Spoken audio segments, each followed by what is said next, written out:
When I got my first job out of uni, people kept saying to me, "Penny, you should get a pension." At first, I thought, why? I've got the rest of my life to worry about that.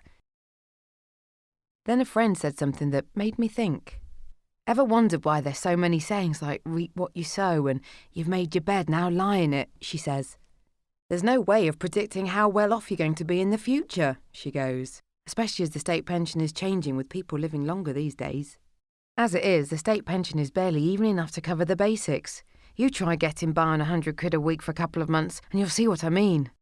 And in the future there's likely to be even less to go around.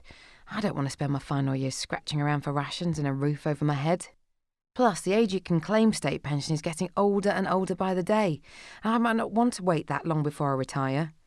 Private pensions can be claimed from 55, you know. Even as it stands, that's a decade earlier than most people can claim state pension.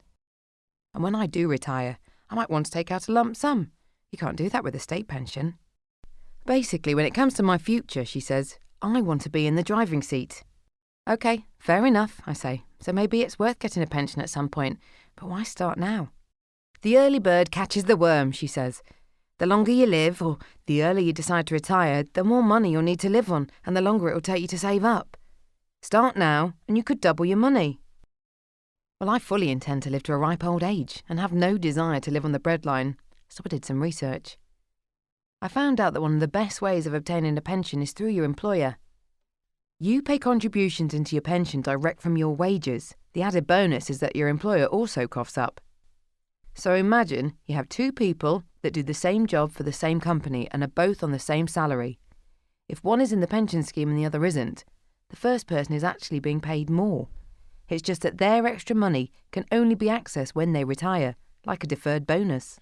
What's more, you can claim tax relief on your pension contributions. So if you're a standard rate taxpayer, paying £100 into your pension fund will only actually cost you £80 of your wages. And if you're a higher rate taxpayer, it'll only cost you £60. I also learned that by opting to take part in a salary exchange, you can save even more on tax and national insurance by swapping taxable pay for a tax-free benefit. One thing that became increasingly clear is that there are a lot of options out there in terms of how your money is invested. I found the best way when I chose a pension was doing it through my employer, because at the end of the day, they had my best interests at heart. They directed me to a whole load of resources to help me make the right choice by weighing up how much I wanted the fund to increase and how much risk I was willing to take.